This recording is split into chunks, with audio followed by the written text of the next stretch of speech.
Welcome to the second video on the Impreza update. What you might notice is neither of these two cars next to me are the Impreza, which is kind of a bummer. Impreza would be a bit useful right now considering that one's broken, that one needs a recall. But yeah, stick around to the end of the video to find out what happened to the Impreza. But until then, you know, I got some footage, we did some extra work on the Impreza, we'll go through that. Might have lost some footage or I didn't get footage of everything, but that's alright, we'll go through it all and then at the end we'll have a quick update on what else got done with the car and eventually what happened to it and why it's no longer in my possession. But that's it for now, so let's jump on into it. What's up guys, how's it going? My name's WilliamJeyles, welcome back to Willies Workshop.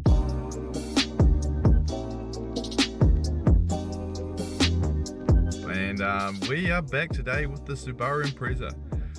So can't wait to get whacking into this and fixing some of the problems that it has that we went through in the last video that you can check out.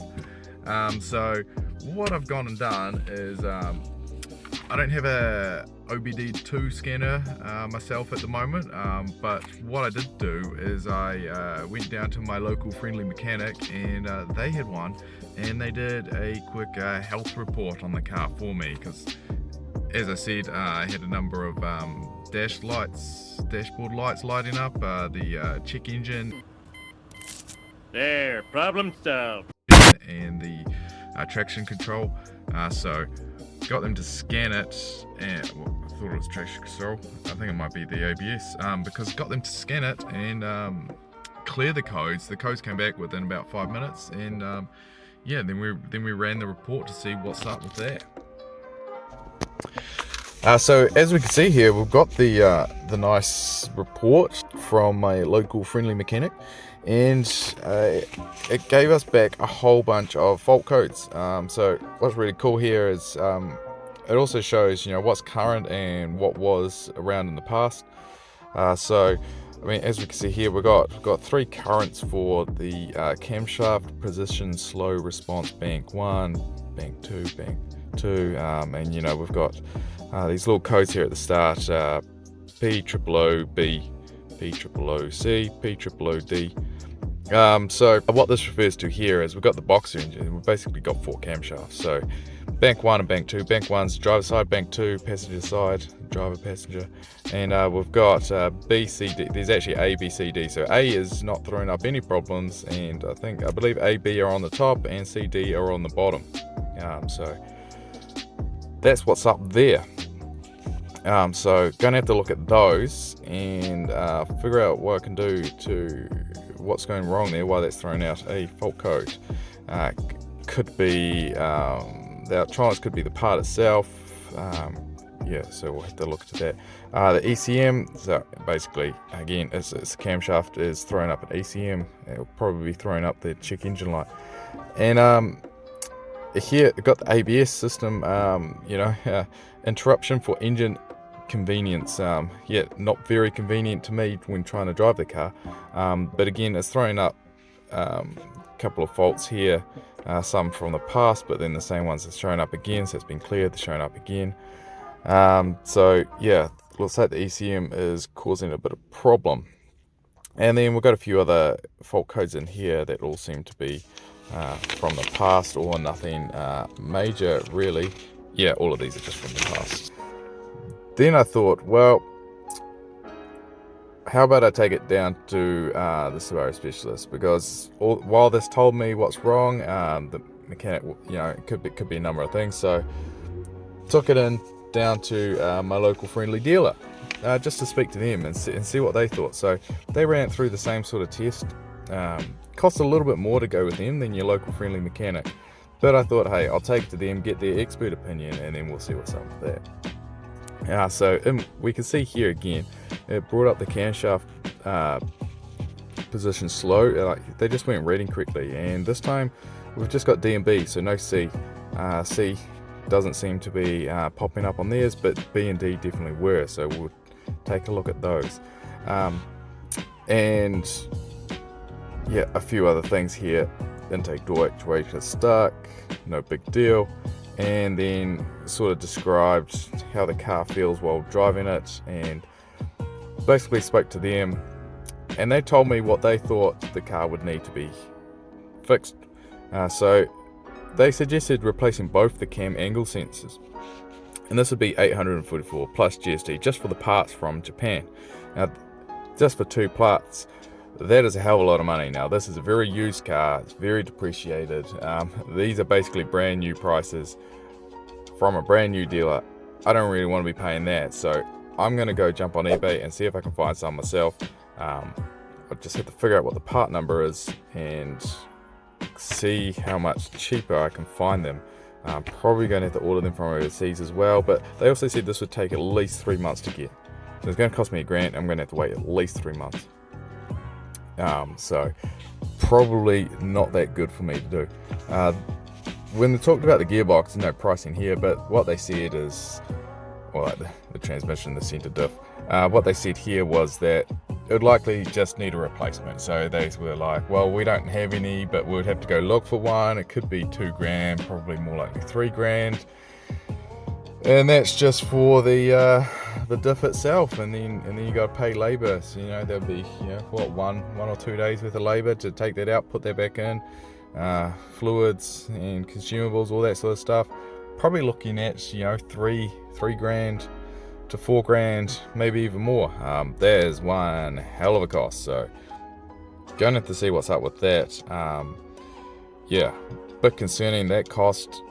Gonna have to look into it, see what's wrong, and then, well, if I do it myself, not going to have to pay all the markup for a dealer to do it and all their labor. But yeah, definitely going to have to look into that one. But I know easy for the cam angle sensors, I can probably almost definitely do it a hell of a lot cheaper than paying $1,000 all up for the dealer to do that. So that's what's up with that. I've actually already got the cam angle sensors. They were not that hard to get, actually. So I went on eBay, I found them and I ordered them, and they only took about like 3 weeks to get here. So much for 3 months. It was more like 3 weeks. And I'll pull out the part number. I can't remember it off the top of my head what it is, and let you know what part exactly it is. And I found 2 of them for about, one was about $120 and the other one was about $130, $140 including shipping, US dollars. So I think, was that New Zealand? Yeah, I think about New Zealand dollars. I paid about $250, maybe to $300 all up for that, including shipping. So that's one hell of a saving. That's about 1/3 of the price, or 1/4 of the price then. Geez, what I would have had to pay for the dealer to get them, and I would have had to wait 3 months. So yeah, massive win there. So now I've just got to replace those. The 2 on the bottom of the engine look like they're going to be a little bit hard to get to, but there's 2 on top. They're very easy, but it's actually the B and the D one that I need to replace are the ones on the bottom. So I'm going to have to get my hands dirty, dig in there, and they should be super simple once I can reach them. It's just like a one little 10mm bolt, undo that, undo the plug, pull it out, switch it over, job done, nice and easy.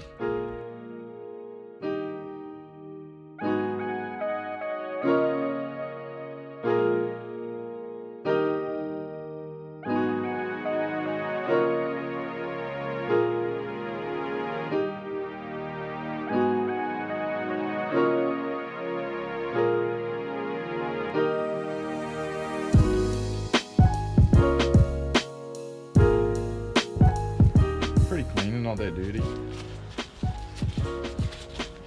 The ones on the bottom were quite bad. They were very gunked up.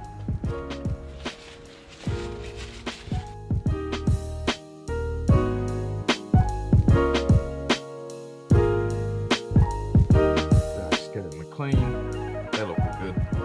Ones on the bottom I replaced because they were the ones giving the fault codes, but honestly, might have been able to get away with just cleaning them up, because they still looked good and intact, but they're just very gunked up. They got replaced anyway. Cleaned the top 2.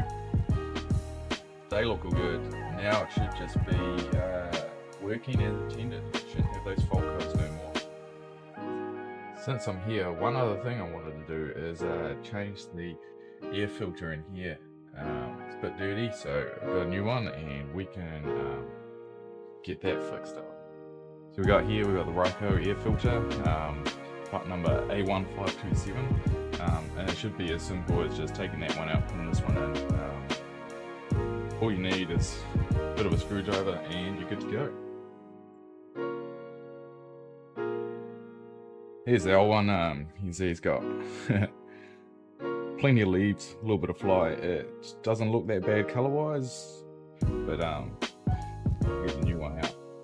So you can see the difference. So now just a simple paper filter, but yeah, you can see this one's quite worn, quite dirty. We've got a brand new clean one to go in, and that's going to make the car breathe a lot better.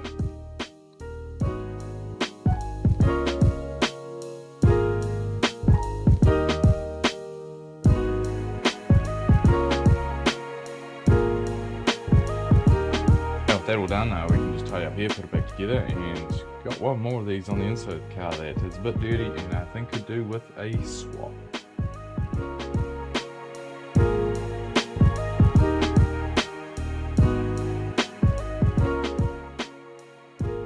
Here we go, we've got the interior air filter right just behind this, so we're just going to have to pull out this bad boy, and then we'll got access to the cabin filter and we can just swap that over nice and easy.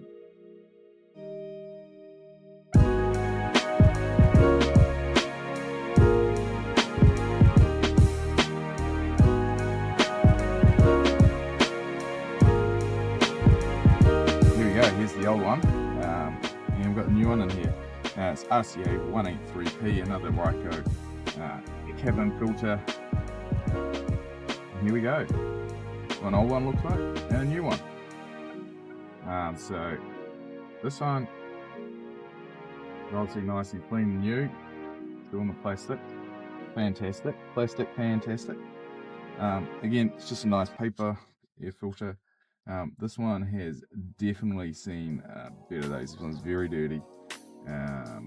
Got a lot of dirt in it for a cabin filter, so this is going to make the air in the interior that much nicer, and it simply goes in. It's even got a nice this way up button for you. Slots right back in, and then we just got to put this back in, and that's job done.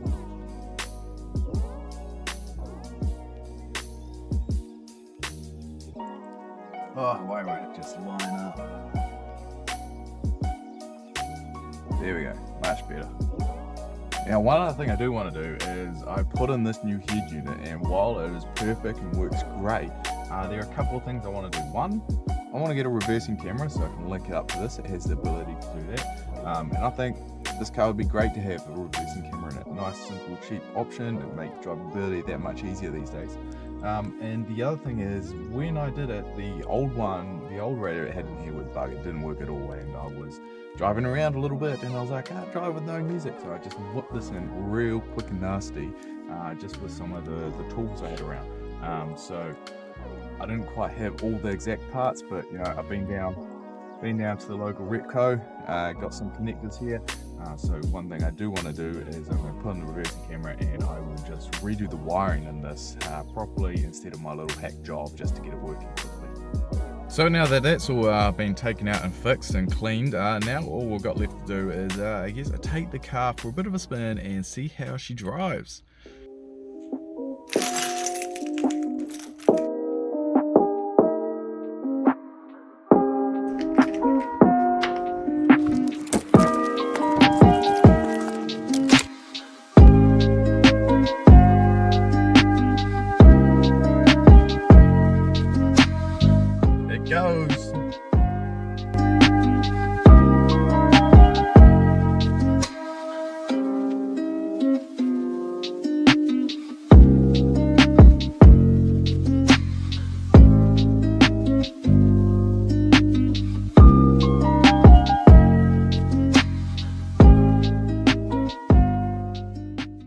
So yeah, unfortunately that's all of the what I got on film of working on the car, but that's not all the work I did to it. So I've got a few notes here on what else I got around to doing.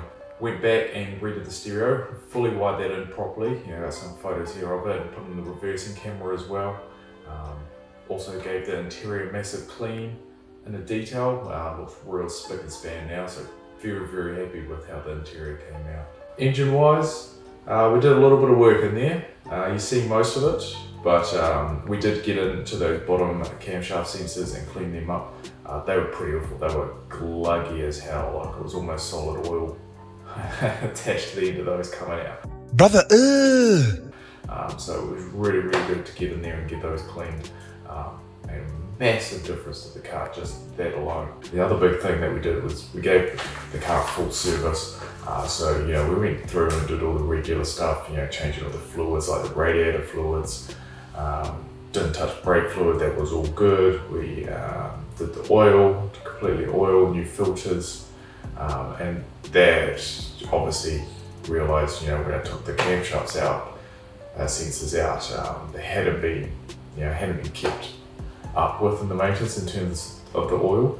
So the centre diff and the rear diff, we did service on those. We swapped out the fluids on those as well. And again, that was one of those other little things that had a massive difference. So it took the car from, you know, there was quite a bit of vibration when you were turning around corners. Not unusual, but more than you would want in a sort of daily driver car. But once we got that service in there, we swapped out those oils. It was almost brand new. You could feel it right at a tight turn in reverse.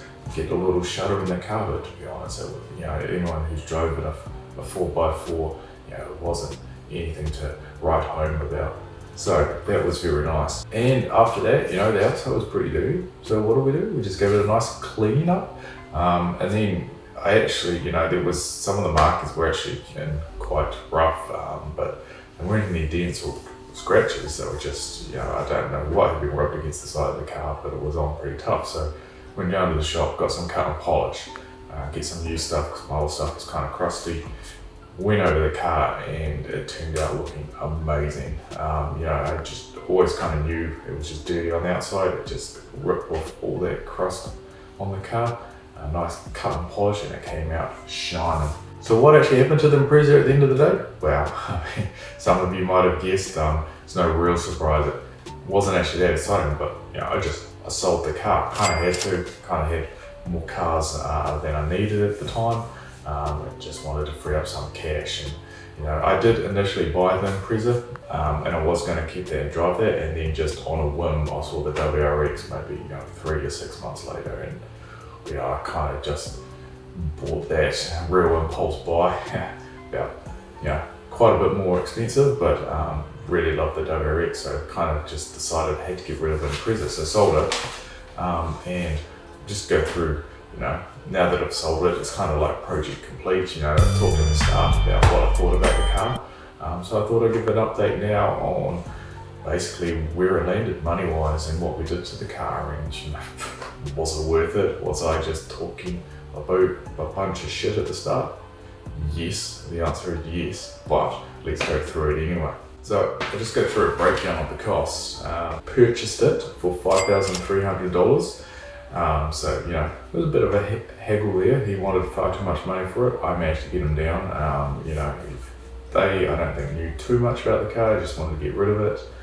So I got it for a pretty happy price. And it sort of gave me about a $4,000 budget I thought to work with.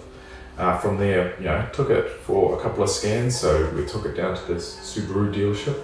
Just, you know, see what the boys in blue, the professionals think. You know, paid $171 for that scan, and they came back and, you know, it was a pretty regular scan. You know, they didn't really tell me anything, you know, that you couldn't get elsewhere.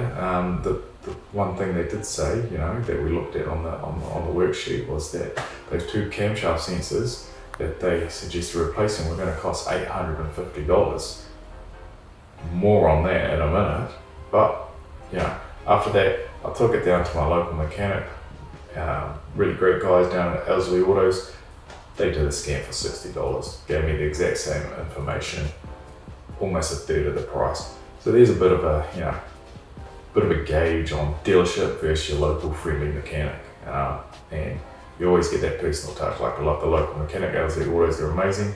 You know, quite often I just go over there, they're busy as, they're lovely people. I say, here's my car, just leave it, I'm easy, just when you get to it, you know, they're like, oh, we're busy all week, we can't do it. I leave it with them, they call me up in the afternoon, they're like, look, Willie, we've done your car.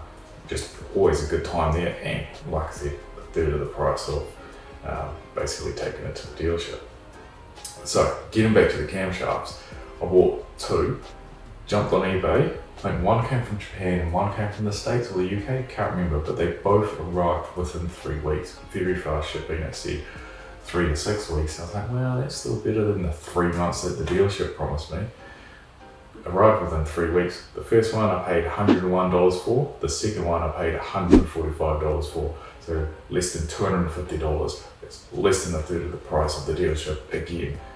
That was just the parts. What the quote from the dealership didn't include was labour. So just on parts alone, already a third of the price. So massive savings right there. I'm very, very happy with those prices. And then, you know, the car had been off the road for a while, and you know, it was running kind of rough, so we did a bunch of work, got a service done to it as well. The guys at the mechanics just redid all the oils and stuff because I didn't have a garage at the time, so I wasn't really going to do it on the side of the road. Didn't have any gear for catching the oil fluid, so got the guys across the road at the service shop. They took care of the service and the warrant, and they fixed a couple of other few little minor things around the car to make sure it passes its warrant. While we were there, we also called in the auto electrician just because like we couldn't really, you know, it was sort of like picking up mixed signals on the scan. It was, you know, it had picked up a few things, but they were saved memory ones and the car was still a little jittery, so we decided just to call the auto electrician in because they could do a more advanced scan while they're driving it around just to see if it picks up anything, bit of peace of mind. That cost $460 on its own. Didn't feel great at the time, especially because we did the scan and it came out and you say, hey, look, like, car seems to be running fine, like, by the numbers. Doesn't feel awesome, but, you know, that was $460. We knew there wasn't anything major popping up, so that was like a lot of peace of mind with me that there's nothing major wrong with the car. And, you know, I was still to do the cam sensors at that point in the service, so once we got the service done and all that, and that came up to $695 in total, the car was running a hell of a lot better. Like, it was nice and smooth. It was actually just a bloody dream to drive after all of that. A few other small purchases. So we bought had to buy a new wiring, crimper and clips and wires and all sorts because I just didn't have any, and harnesses and stuff like that.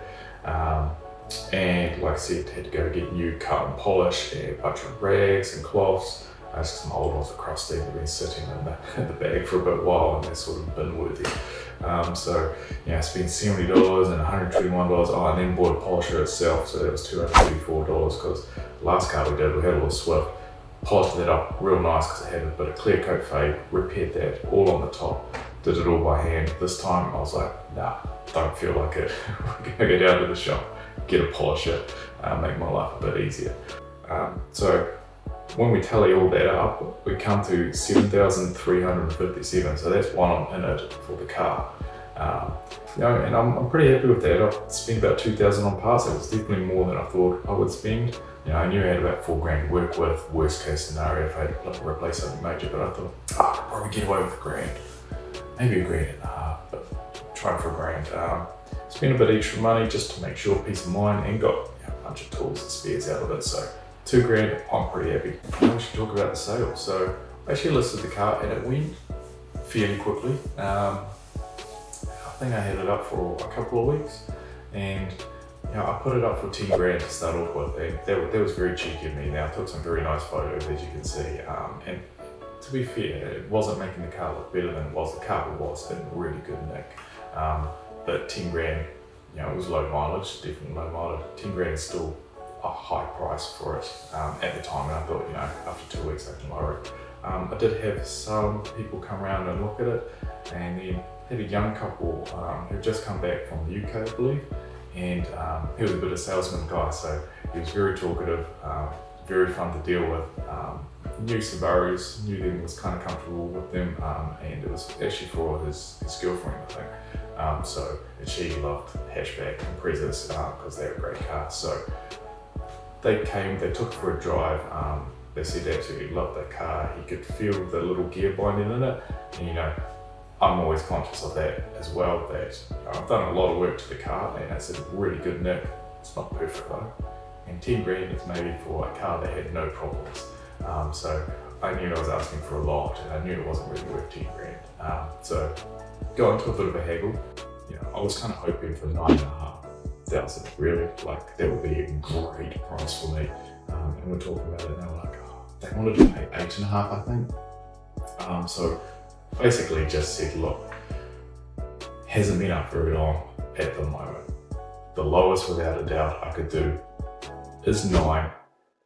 Probably worth that or up to 9.5, but look, big rule for me is if you've got someone who's willing to work with you, and like what I mean is, you know, they're not throwing up fucking brick walls and just, you know, someone who's working with you through the negotiation, you know, a bit of give and take. You know, you're having a good conversation, you're not being nasty, you're not trying to screw each other over. It's got to be a really good sort of feel you get from the other person. You're like, oh, okay, we can work out a deal here. And I was like, yeah, I can't let it go for 9, not yet. No less than 9. It's only been up less than 2 weeks.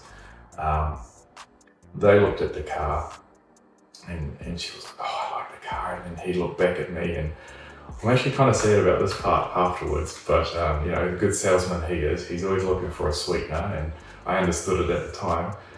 I had a little Lego Darth Vader keychain on the key. It's been on my cars on my works for like the last 10 odd years. It's my favourite. It's got a little flashlight on the feet. He goes, look, I'll pay you 9 if you throw in the keychain.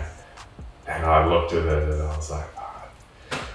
I knew exactly where to. I said, I'll tell you what, mate, since you're such lovely people and you want the car, I'll let it go today for 9. I want a bit more, but it can go for 9 and you can have the keychain, just because I've enjoyed speaking with you.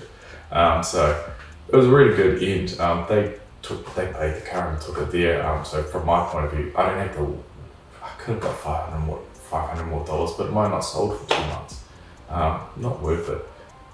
Move on, get the sale. I was happy, they were happy. As he drove off there, I walked back inside and then I was kind of bummed and kind of sad because I was like, fuck man, it's like my favourite keychain, my little Lego Darth Vader. So, bit of a sad ending. I was more sad about that going than the car. You know, like the car, I actually made money on the car, maybe, you know, made, what's that, about $1,600. So pretty happy, but you know, feels like I made $0 because I lost my little, it's only cost like $10. I could get a new one if I want to. But. So yeah, that was a bit of a ramble, you know, just another shit yarn by Willie. But I'm glad you were here for story time. Now I've got to move on to my other cars, and there's more than what's just sitting in this garage. That one at the moment needs a recall because of lights. This one, God, we'll get into this story next time, but now I've got to drop some money and some work into this car.